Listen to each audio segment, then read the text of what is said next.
Hi, everybody. Thanks for joining us today for our presentation that we're calling Intimacy in Isolation. It's about how technology impacts human connection during this current pandemic. My name is Vivian Schiller, and I'm the Executive Director of Aspen Digital. We're very pleased to co-present this event with our sister program at Aspen, which is called Weave. It's the Social Fabric Project. So long ago in a distant era, by which of course I mean, say, January of this year, there was a lot of hand wringing about how screens are tearing apart the fabric of society. Digital detox was the craze. People were quitting Facebook quite vocally, sometimes a little self-righteously.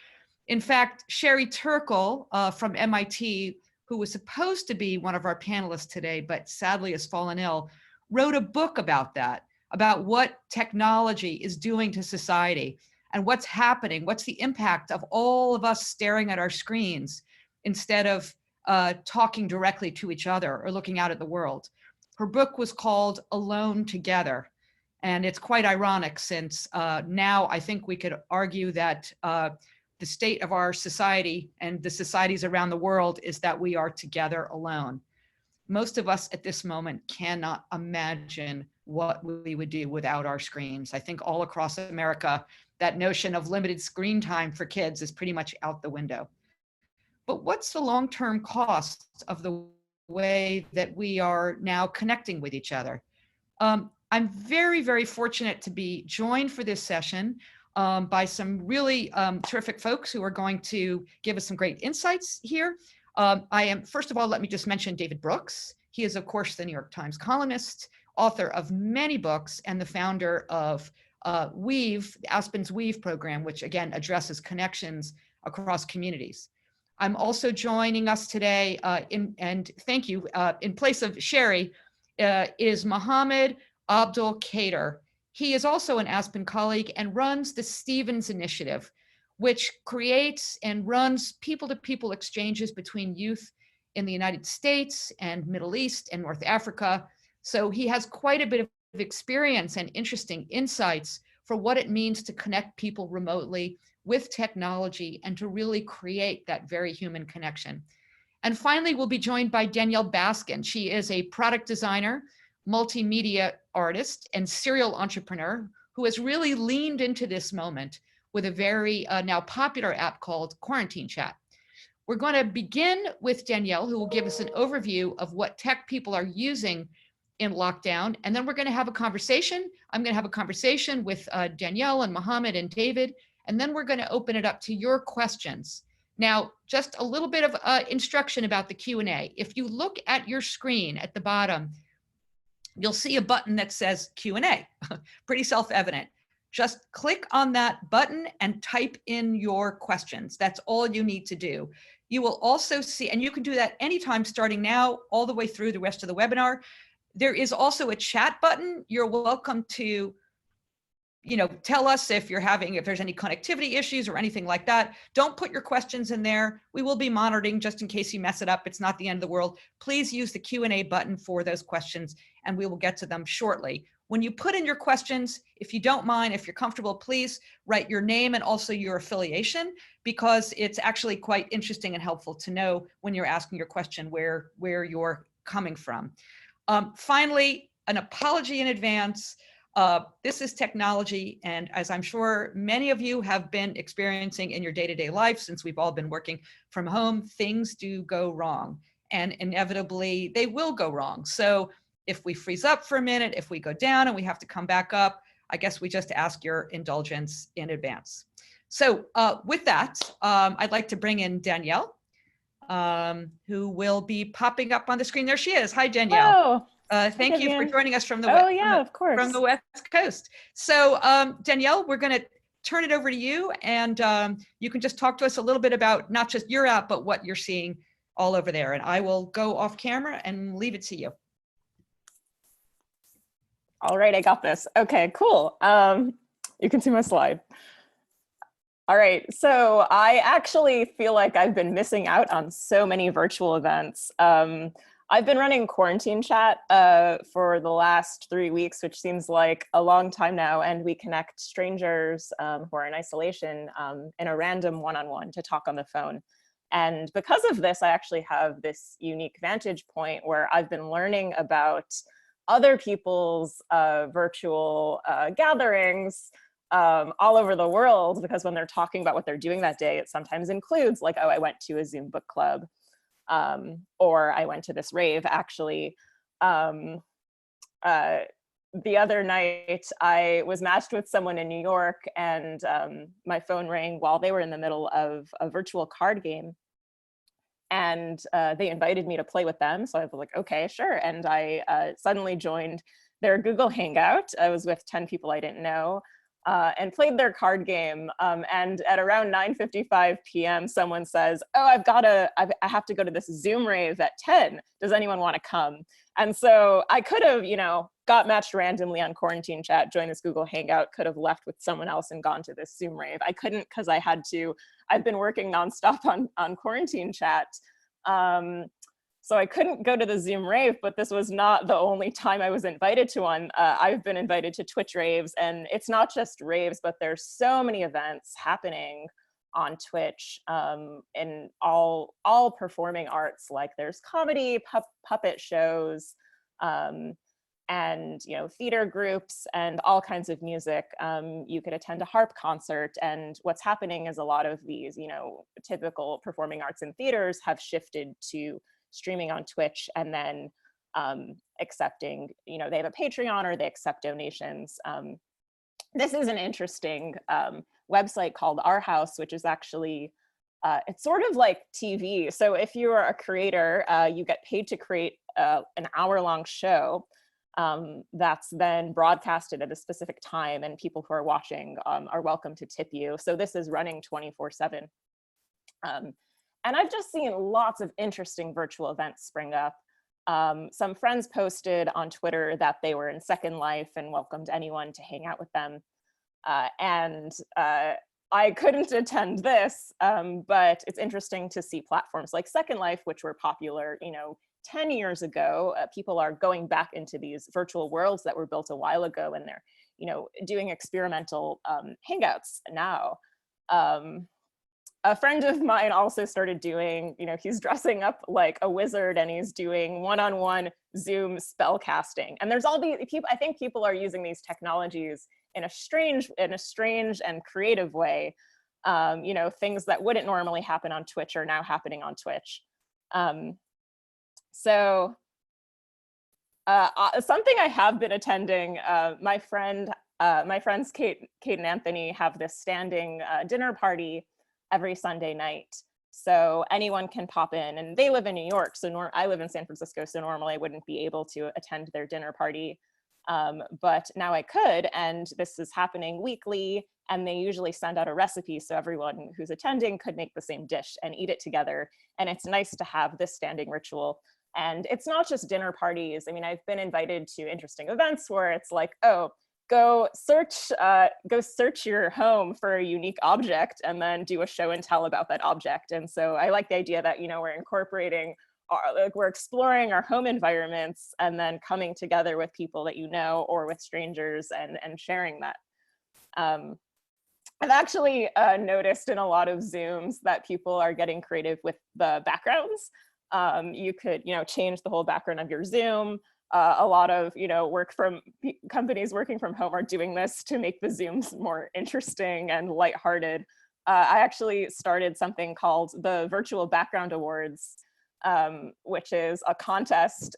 Whoever has the most interesting Zoom background will win. And there's been over 150 submissions, all sorts of creative backgrounds.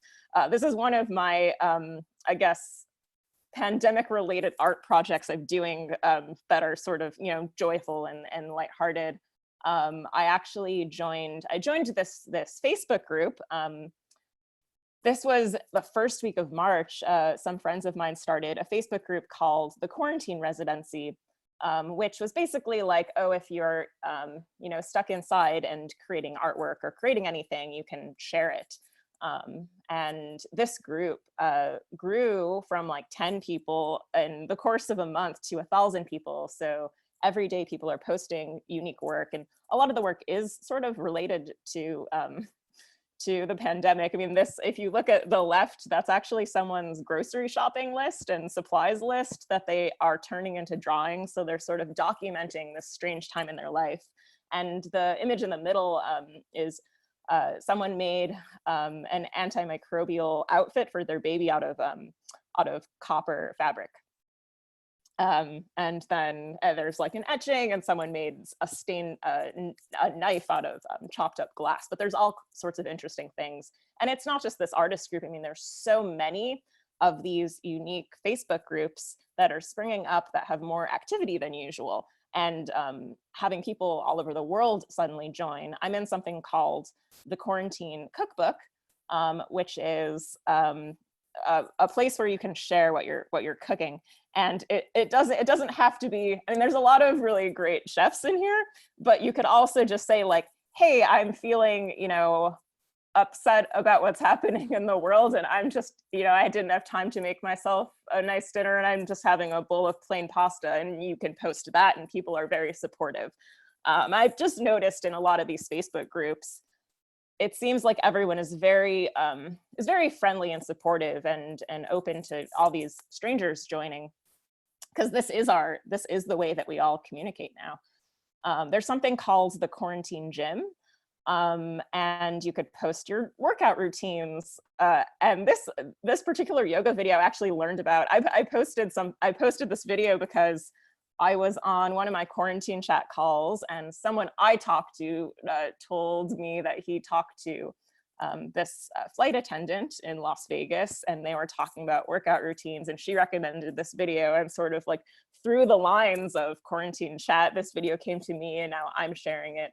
And so I do get all of these tips from people I'm randomly connected to on the phone, which is pretty interesting. Something else that I learned about through quarantine chat, and I've also seen this on Twitter, is a lot of virtual hangouts happening in the game Animal Crossing. If you're not familiar with it, you're sort of this cute little avatar on an island, and you can create your own virtual world and invite people over, like a very cute, very cute Second Life, and you can chat. And this project I think is pretty fascinating.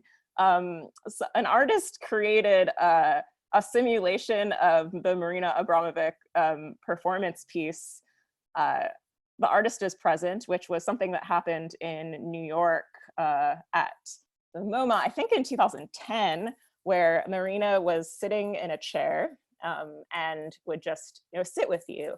There was a long line, and anyone could sit across from her, and she was just there with you.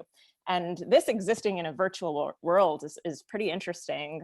So, anyone can come to this island, and you're home on your computer, and the person that created this is home on their computer, and you're not talking, you're just, there together, which I think is kind of fascinating. This sort of like need to just know that you're not alone in existing in a virtual world.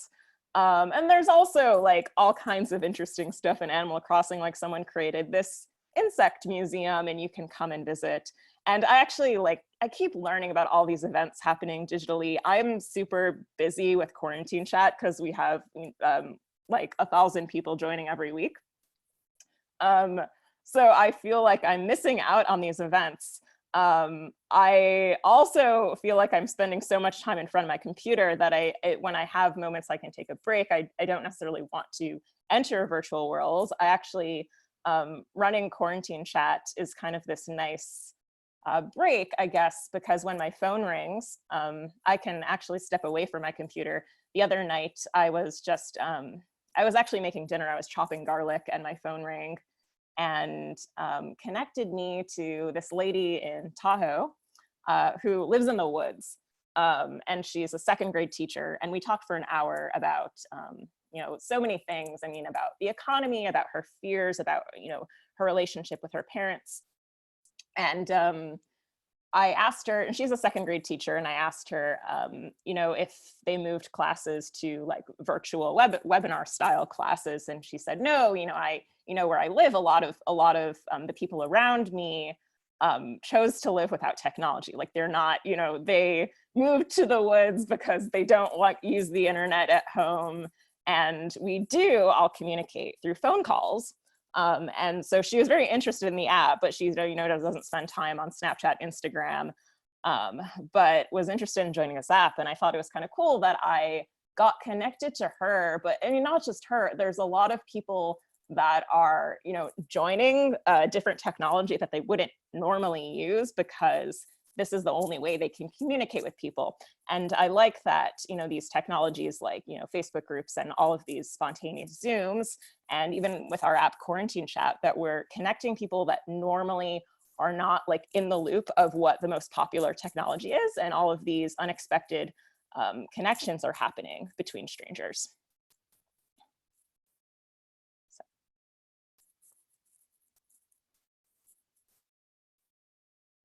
Okay, thank you so much, Yeah. Daniel. That's really interesting. You know, it's interesting to me. I mean, there's a lot of technologies I think most of us maybe of a certain age haven't heard of, like Animal Crossing. Sure.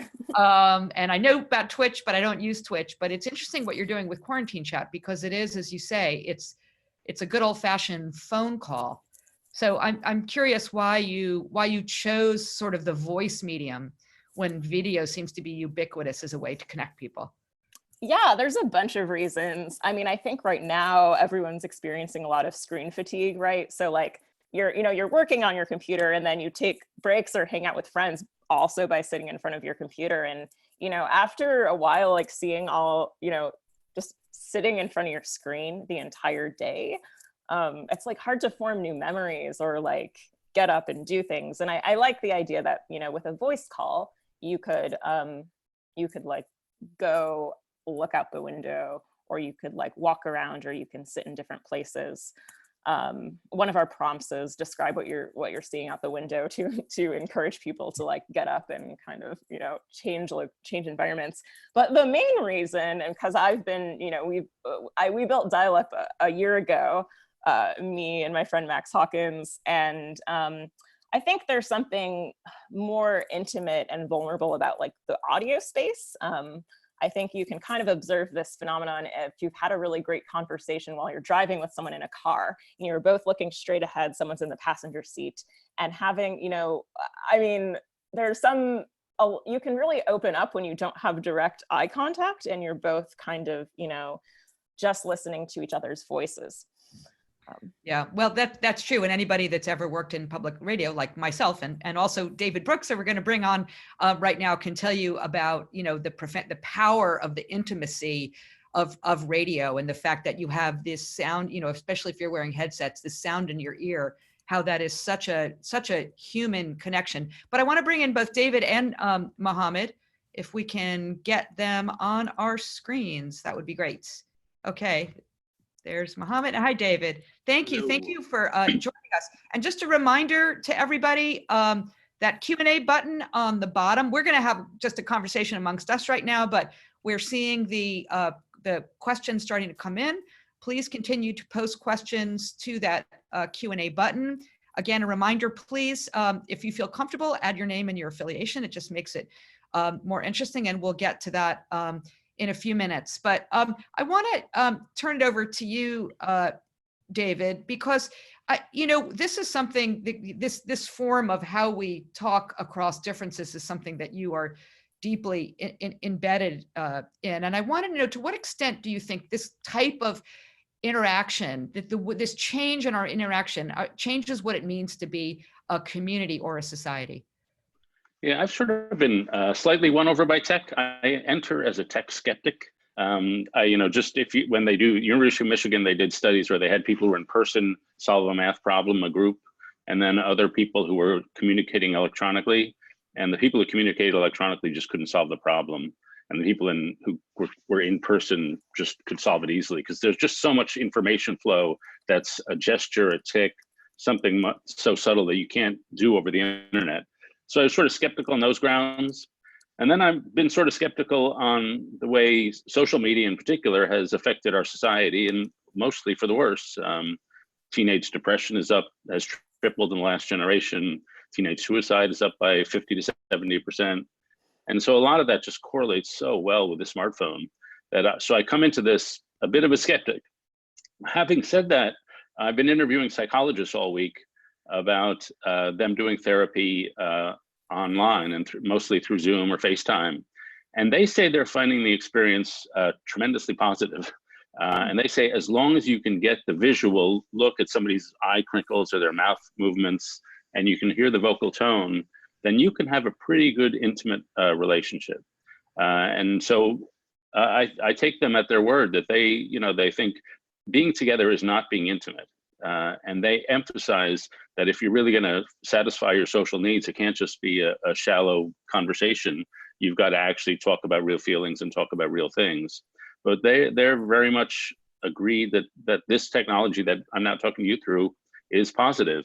And then with the Weave program, we've been launching with hundreds, I think 300 or 400 of these little dinner group compartments, organizations. We've been launching all these virtual dinner parties all around the country. You can join them at weaving2020.org. And there's a tremendous uptake all of a sudden. And so I would say my experience of online technology and online communication has been more positive in the past 3 weeks than at any time prior. Do you think, though, that's interesting, particularly speaking about the conversations you're having with psychiatrists? They said they've found it's very effective. Are you suggesting that maybe it's even more effective than person to person, actually physically being in a room together? Do you see this as something that will continue once we're no longer, locked in our homes? No, I don't think that. I think they're finding it effective, but not better. Yeah. And that's in part because the groups that communication and intimacy is really based on the rapid exchange of back and forth. And this medium makes it a little harder to do back and forth than when you're in person. And let's also not forget that we're mammals and that sense of smell is super important in ways that are below our level of consciousness. And so people who lose their sense of smell suffer greater emotional deterioration than people who lose their sense of sight or hearing. And so we don't think about that much, but it's going on all the time. And so in person is still going to beat this, but this can be powerful. I mean, I'll just say personally, I was seeing a woman the first time I ever thought, wow, we should really get married, was on FaceTime. So I had that sensation through FaceTime. And so it can be very powerful. Another quick anecdote, I was friends with a woman who was dating a guy and they'd been dating like 3 months. And I said, well, have you FaceTimed yet? And she said, oh no, we're not ready for that. Because somehow that sense of FaceTime she thought that was a deep step into deep relationship. So it's almost too intimate. Yeah, right. Mohammed, I'd love to bring you in. So you've been, with the Stevens project, you have been connecting, speaking of teenagers, David was referring to how smartphones has perhaps exacerbated cases of anxiety and stress and depression among young people. You've been bringing young people together across borders long before this pandemic started. There must be some really interesting insights that have come out of what it means for them to have that virtual connection. So talk to us a little bit about that. Absolutely. Thanks, Vivian. Yeah, the Stevens Initiative works to connect young people in the United States with young people around the world, but in particular the Middle East and North Africa through technology. Usually this is integrated into a classroom. I know we're talking about students who've had their instruction disrupted now and they're at home and looking for that intimacy. So a couple of observations, first of all, to share. We've got to acknowledge, first of all, just the privilege that we all have to be able to have smartphones and computers and broadband internet to allow us to connect with loved ones and family members, because so many young people are going home to situations now that school is not in session without that technology to provide any sort of connection. So there's a huge digital inequity, there's a huge digital divide that is an underlying premise here that has to be addressed. And I know a lot of folks out in the ed tech community are certainly working on those things. That being said, a couple of just observations in terms of some of the programs that we have run, and we should be reaching about 40,000 students by the summer of 2021 through some of our programs. So we've had quite a big population of students who participated in Stevens Initiative programs. One thing I would say, first of all, is that video does make a difference, and that oftentimes students who are able to connect with a classmate, a peer abroad using that video, it really does make a difference in terms of their self-reported interest in the program, their excitement about the program, and their willingness to continue. So that's certainly one thing that really does make a difference. Seeing someone's face, having a conversation, hearing their voice. Don't underestimate the value of that connection. Even if a program later on goes into what we call asynchronous means, so text-based communication, maybe students are collaborating on a Google Doc or working on a shared project or writing something together, that initial video interaction is important to establish a relationship, and teachers play a role in that, and now parents can also help facilitate that, perhaps with cousins who live across the country, with other relatives around the world. So certainly something to keep in mind. Second thing is a piece about introspection. Again, virtual exchange typically takes place in a classroom, in an educational context. Certainly our partners are having to shift to this new reality, but introspection is a big part of this. This can be a learning experience for young people, because when you're talking to someone, to David's earlier point, you're not sitting across from them. Some of the sensory elements are missing. So you're having to overcompensate almost a little bit and be a bit introspective. Many of the programs we support are focused on identity. So students are thinking about, who am I? Where do I live? What's important to me? And then they're listening for those cues from their peer abroad. And in many cases, that causes them to stop and pause and think about, oh, well, that's interesting. I didn't think about that. How are we different? How are we alike? And understanding perhaps those markers, that's really important. Now, certainly teachers, educators at both the post-secondary and K-12 level play a role in helping students synthesize and understand what they may have just heard in a virtual exchange. That's certainly applicable in a classroom context, but parents can play that role too for your little ones who are at home. If they're connecting with a friend on the other side of town, or a relative on the other side of the country, there's certainly some teachable moments, and parents can help young people synthesize. And last part is, I'll say that for the Stevens Initiative, we have run some pretty extensive measurement to understand the impact of virtual exchange on our learners, and we have seen statistically significant movement on knowledge of the other, on cross-cultural communication, and finally knowledge seeking. And I only say that to say that if managed properly, the technology can work in your favor. So I think, yes, there's been a lot of critique of unlimited screen time that perhaps is not helpful for the development of young people. But if that screen time is constructive, then I think there's another question there, and I think we've got to dig a little bit deeper on it. But yeah, that's what I'll share. And of course, screen time right now, or quarantine chat by phone, is really the only way to communicate outside of your household. I'm fascinated by what you said about having to perhaps compensate for the sensory experience of being in person. David talked about that the primacy of the sense of smell, and that without that, the kids what you've witnessed is that these kids have had to overcome some of that and be perhaps more. It raises the level of other sensation in order for them to have that empathetic experience with the person on the other side of the screen. Yeah, I mean, look, we're always continuing virtual exchange is a new field, so we're continuing to refine the tools that we use to measure the impact of it. But we have observed anecdotally is a lot of students do have to dig in and think about their values, whereas, sometimes young people don't have to think about those things, but when prompted by a facilitator, an educator, a parent, it can make for a constructive dialogue where a young person says, well, how do I feel about climate change? Or how do I feel about poverty in my community or hunger? And the beauty of a virtual exchange experience is that, you can have a student in Virginia talk to a student in Lebanon, and they can both talk about what hunger looks like in their communities. And then they can actually think about it sort of collectively and say, this is what it looks like in Lebanon, this is what it looks like in my community, and compare and contrast and recognize, here are the differences, here are the similarities. Yeah. David, I want to come back to you because, despite all the technology in the world, and we're seeing so much positive use, both for deep human connection and also for entertainment, in some cases, or both, really, those two are certainly overlapping. should we think about tools or strategies that people can employ to find the balance between digital connection and what a lot of people are experiencing, loneliness, feelings of isolation, maybe the wrong kinds of connection?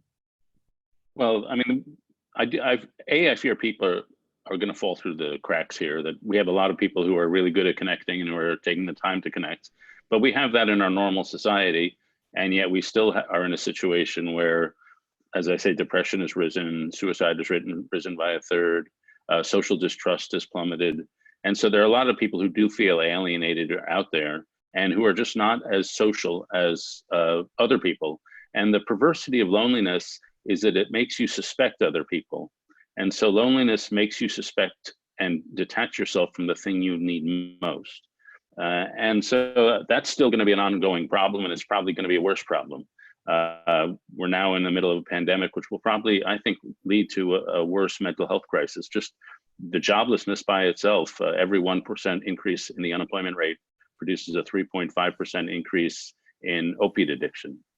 So we're entering a time where social connection is going to be even more stressed. The good thing about the last 3 weeks is that suddenly social connection is on everybody's minds and everybody is valuing connection. And as Mohammed said, everybody's working a little harder at it.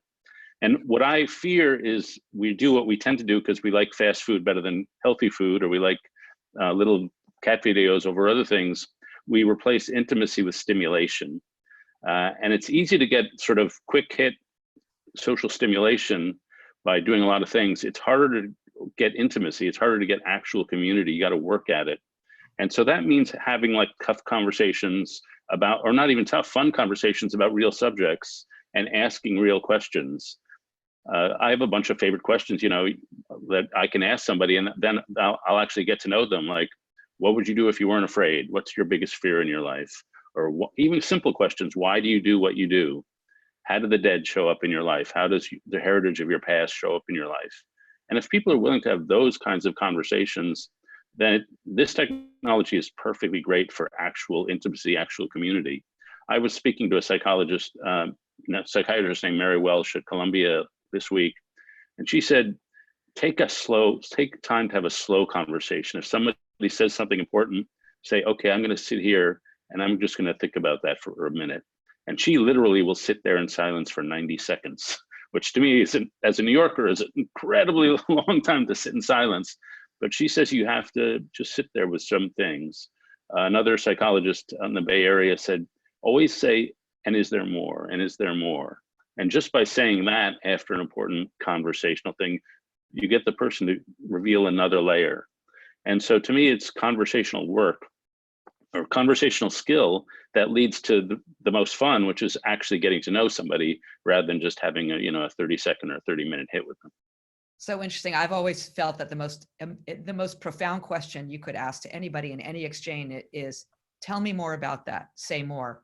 It always leads to great insight. I wonder though, if a lot of the experiences that people are gravitating to, some of which Danielle showcased for us, are the opposite of that sort of slow conversation, that introspection, that thoughtfulness, that it is maybe replacing this feeling, that some of that is filling this loneliness gap with just, Animal Crossing. Sorry, I don't mean to pick on Animal Crossing.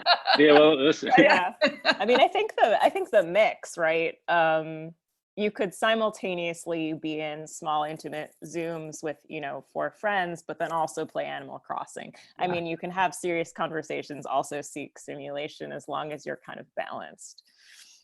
I want to just address that too. One of the trends that we've seen on the educational side of the thing is, for a while there was a huge movement towards MOOCs, right? These massive open online courses. But some of the indications that we've received from some MOOC providers is that there's a desire from students to connect, because in a MOOC with 2, 3, 4, 5, 10,000 students, you're really not developing any sense of community or connection, which is one of the great things about being on a college campus. So how can you essentially use technology to simulate that? And there's been some movement towards essentially smaller online courses that follow that model, so that students can build a relationship with one another. Back to David's point, that we are going to continue to search for connection. We're going to continue to search for community, I think, going forward.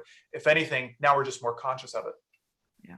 So thank you. We're gonna start to go to your questions. Again, the Q&A button on the bottom. If you can please list your name and your affiliation. I think that's just very, very insightful. So I'm going to begin with a couple of the questions, and I'm just going to read them out. Tagreed, no affiliation there, asked an interesting question. I don't know if there's a technology solution, but I'll ask it anyway. For children, should we fear the normalization of distance as a new norm? Fascinating challenge. David, I'm going to call on you for this one. Yeah, I think when this is over, we're going to have an even greater hunger to get together. I'm trying to get together with musicians and have a series of concerts called The Great Reset that, when it's safe to be together, I think all the stuff we took for granted, like a crowded bar or a crowded concert, we're going to value all the more. And so I suspect there are some things that are going to be long-standing from this. I actually think Zoom calls are going to be long-standing. As a journalist, I like to talk by phone so I can write notes while the person's talking. But now whenever I contact somebody, they say, no, I want to do it as a Zoom call. But as for the thought that children or anybody else will get normalized toward distance, I think that's not going to happen. I think we're going to rush back into each other's arms as soon as we can. Absolutely. Yeah, and hopefully It's interesting. I feel like even, before the pandemic, a lot of kids are communicating on Instagram and sort of living very much in the virtual world, through, games, Snapchat. And so it's like it's always ingrained in them to have both a virtual self and a physical self. I do just want to comment on one thing, because I think, look, children are resilient, but we can't underestimate the impact that that this pandemic is having on communities, not just here in the United States. There's a lot of folks around the world who are displaced, refugees, who just don't have any health infrastructure around them. And as we think about getting out of this, getting back on our feet. I was on a discussion the other day with a gentleman named Paul LeBlanc, who's the president of Southern New Hampshire University. Paul was prophetic in saying, look, as we continue to get back on our feet, if we don't pay attention to the needs of communities now, they won't be there with us in September, October, November, whenever things get back to normal. They will have been left behind. So absolutely, to the point of ready to give everybody a hug, but we do have to think about the needs of those communities and bring them along with us, so that when we're back on our feet, they are also on their feet as well with us. Mohammed, I'm going to direct this next one back to you as well, because you talked about unequal access to technology. So Miriam asked only Miriam, how has the combination of global quarantine and increasing access to technology created more inclusive spaces? Maybe this isn't a tech access, but more about inclusivity. Do you think these new technologies can be leveraged post-pandemic in decentralizing pipelines to power? Look, I think some platforms do really well, and this is perhaps getting a little bit technical. We think about it from an educational perspective of, rural Kentucky, rural Morocco. What does their bandwidth look like to be able to have, one, access to internet? Two, do they have the horsepower, so to speak, the muscle in their devices to be able to connect? Those are two just very basic access points. And so many schools, so many communities here in the United States don't have strong access. So I would say, if anything, it's highlighted the inequities in our system, rather than, yeah, sure, can people connect to the internet more easily than they could 20 years ago? Yes, absolutely. There are many more people online. But that being said, given how central the internet is for basic business functioning, getting important information during a pandemic that is critical to your quality of life, whether it's accessing healthcare directly, getting information from the CDC, or figuring out how to get your stimulus check. The internet in many ways is the channel and the avenue for folks to do that. So in many ways, yes, have more people become connected? Absolutely. But it also highlights that a lot of people are still not connected. Yeah, very, very much so. Danielle, this one I'm going to direct at you. This is from Jocelyn Brewer, asked a very interesting question. Do you think that we will move on from the idea of screen time? I think she means as a concept, and maybe the approach of limitation, instead shifting to focus on why we are using what tech and for what purpose.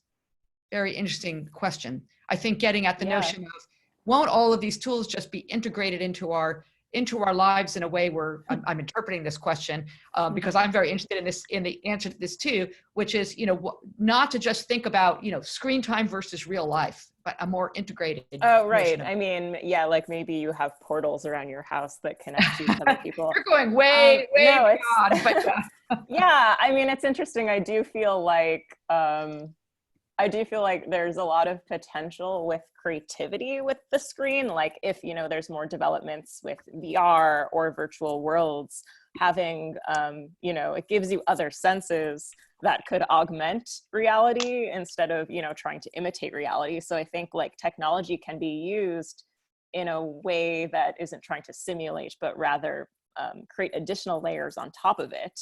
As for like formats, like for conversations, I prefer phone calls. I prefer audio because, seeing someone sitting in a chair is important to me. I think like more, I think it's going to be a personal preference of like what type of virtual communication you want. And we're going to see more ways to communicate virtually. But the goal of virtual communication doesn't have to necessarily, I mean, it could replicate life, but if you're going to have a screen, like you could do something else interesting with it. Yeah, I might say the screen is less important. Vivian, this question does raise thoughts. Then the screen is less important than the emotional content of the communication that's going through it. And so if you're having a heart-to-heart conversation with somebody you love, then the fact that it's a screen or not is not that important. You're having a heart-to-heart conversation with somebody you love. But when you look at, say, why there's this epidemic of cutting and depression among teenage girls, that emotion is comparative, where they feel they're being compared to and found wanting. And so that's a different emotional valence. And then if you look at Twitter, it's also competitive. It's my opinion is better than yours, or Instagram is a little, my life is better than yours. And then a lot of the technologies now are, people have a sense they're being judged. And so I've been reading a lot of the bestsellers. There's a big bestseller series called Girl Wash Your Face by Rachel Hollis. And there's a guy bestseller by a guy named Mark Manson, The Subtle Art of Not Giving an FU. I can't say it in Aspen Forum. And those are based on the idea that opinion is everywhere. We're being judged everywhere. I'm suffering under the tyranny of opinion. And so you can see thinking less about screen time versus not screen time than what's the emotional quality of the screen forum I'm entering. do you see, I know it's early days in our isolation, but do you see any shift in that in the last few weeks? I'm not sure I do. I think, oh, sorry. Go ahead. I think a lot of the virtual communications happening have seemed like in Zoom, it's not a competitive environment. Like you can't see my followers. I'm not trying to like talk over anyone to get more attention. I think having like these more virtual intimate groups that are focused on communications between each other and not focused on popularity and competition, I think is way more healthy than like TikTok, Snapchat, where you're trying to like have better content than everyone else.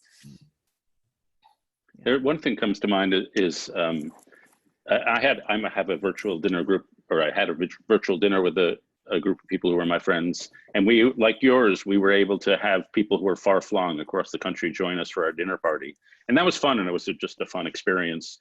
But I was haunted by a saying by a guy named Eboo Patel, who said, the more geographically dispersed our friendships get, the more they become socially homogeneous. That is to say, we can find people sort of like ourselves who are all around the country. And if we just socialize with our neighbors, we would probably have a little more variety in life, hopefully if you live in the right kind of neighborhood. So I'm a little haunted by that, but I do think Zoom you're right, it's not a competitive, nasty environment. It's like Instagram in a way that it's a naturally friendly place, I found. Yeah. You could have random dinner guests.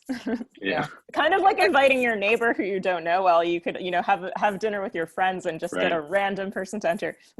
That's what we're doing at Weave, at the Weaving dinner group thing. Yeah, that's Again, interesting. Weaving Dave. 2020. Yeah, that's interesting.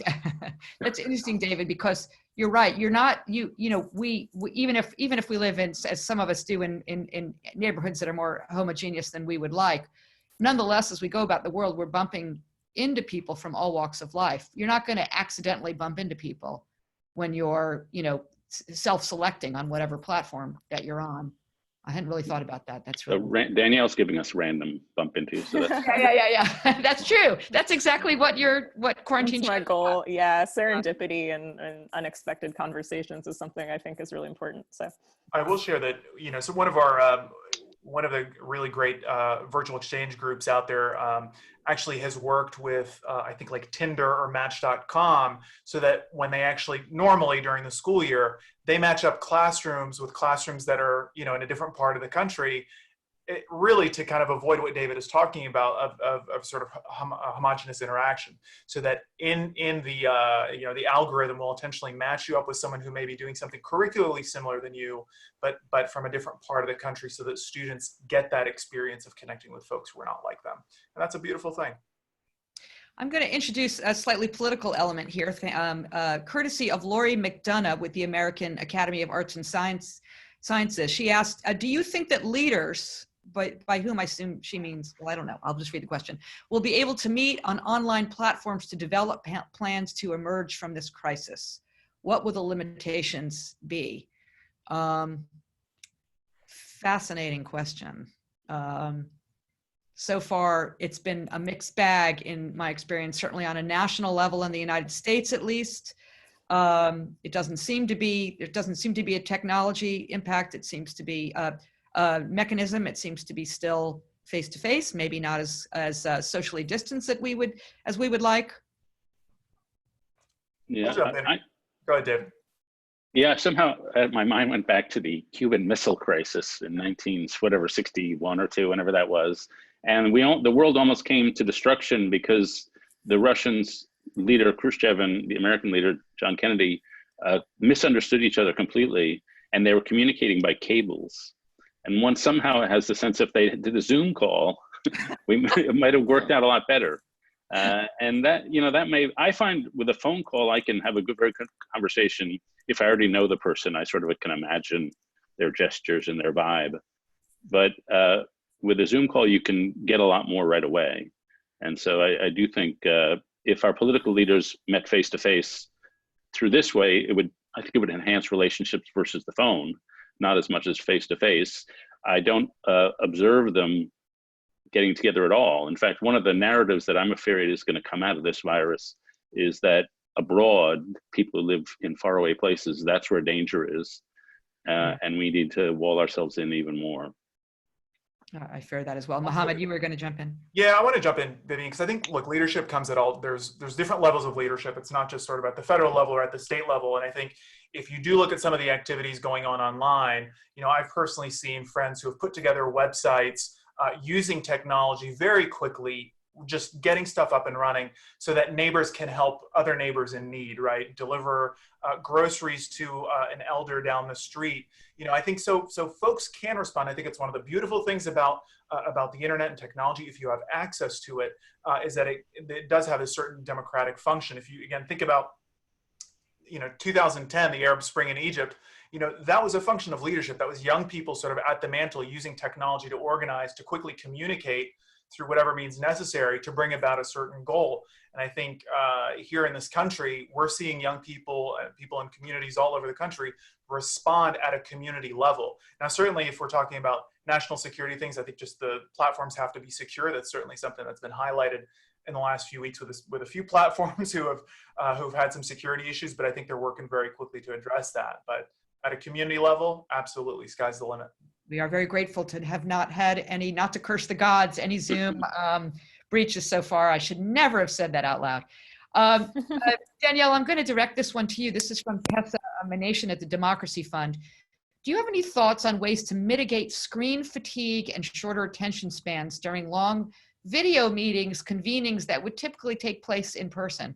I have to say that resonates with me. Now this is just me talking personally, because it is one thing, you have all of those interpersonal dynamics when you're in a room, but Man, these long Zoom meetings can be really tough.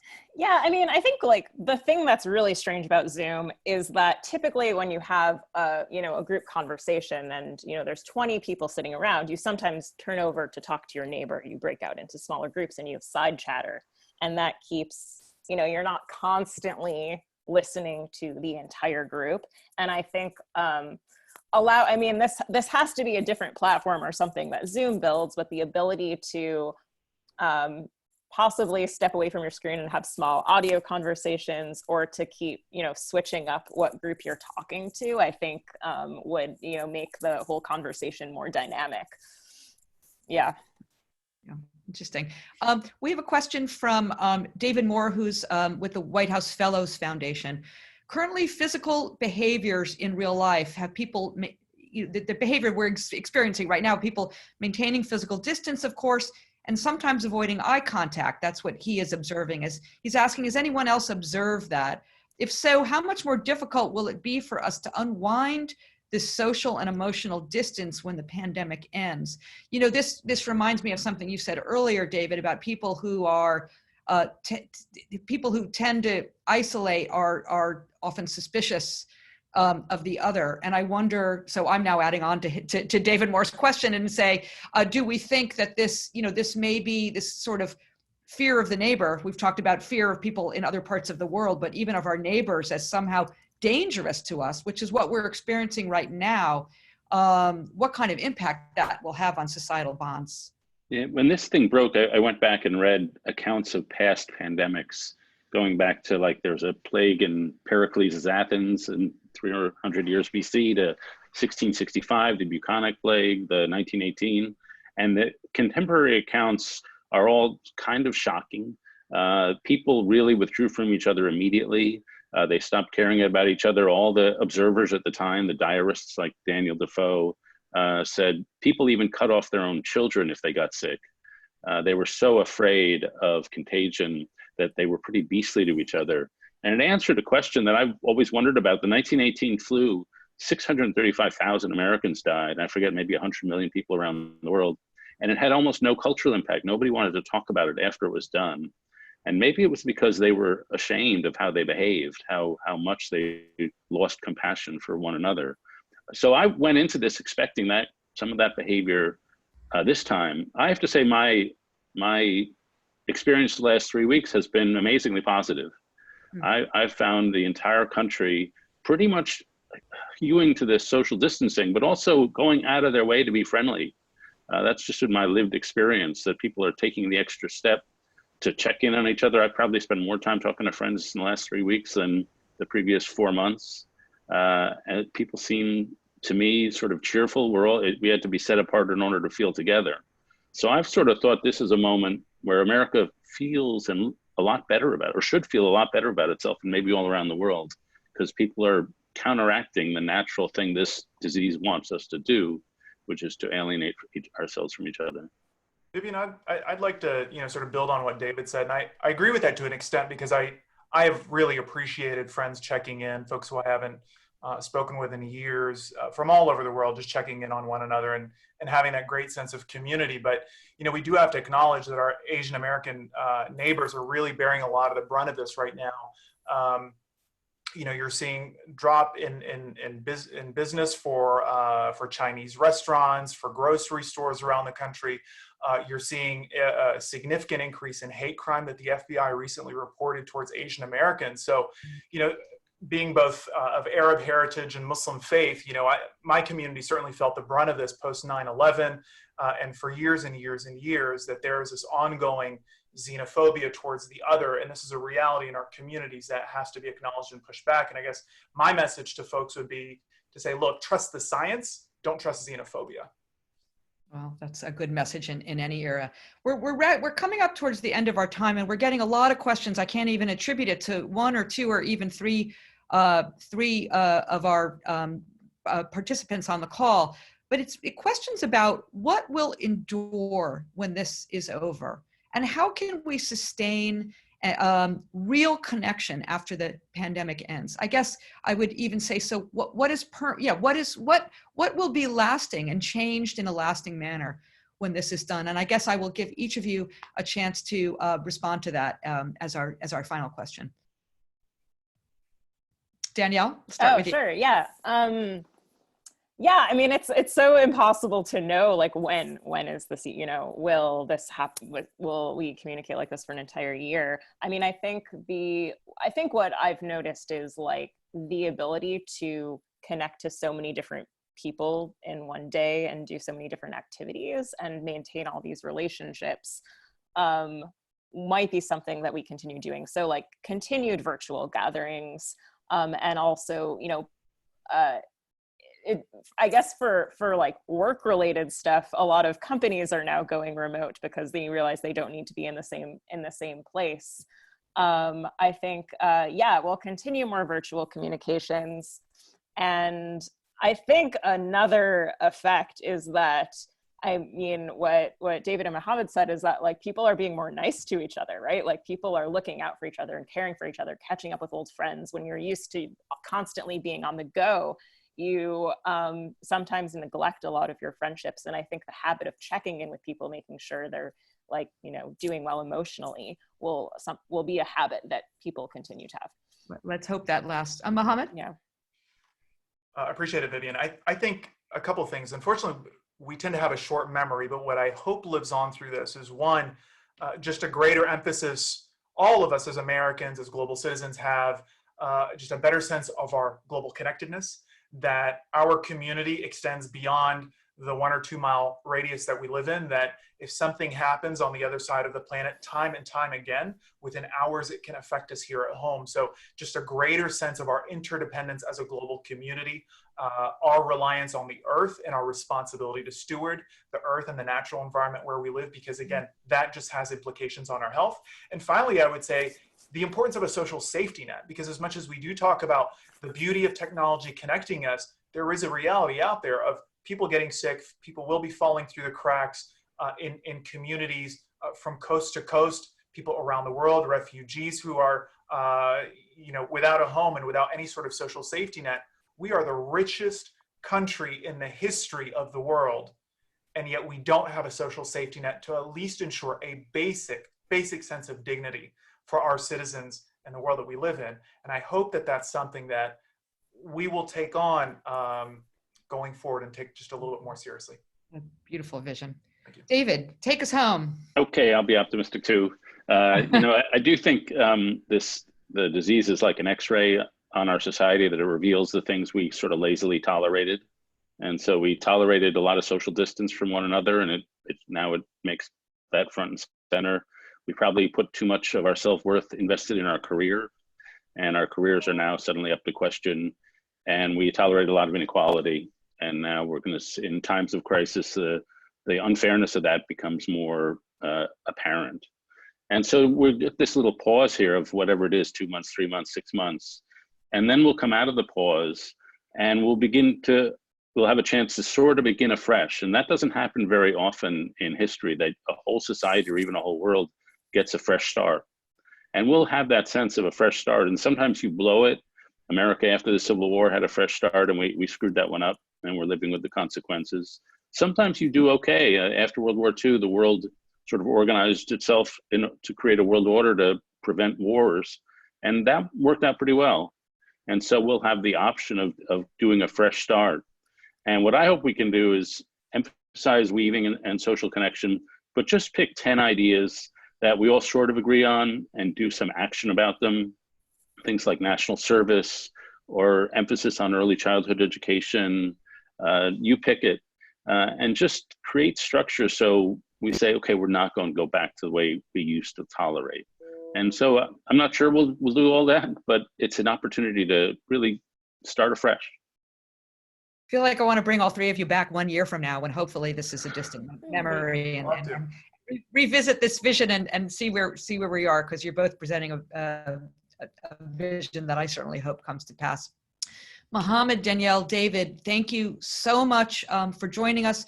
Thank you to everybody for sticking with us, for your incredible questions. We will have a version of this webinar online a little bit later, where you can share it with your friends. Look for that on Twitter at AspenDiscourse. digital, and we will be back next week with another webinar on Thursday at noon Eastern time. We're going to be looking at a very different topic, how autocrats around the world are using this moment as an opportunity to crack down on an independent and free press under the guise of public health. So we'll be doing that with the Committee to Protect Journalists. So thank you so much, and we'll see you next time. Bye-bye.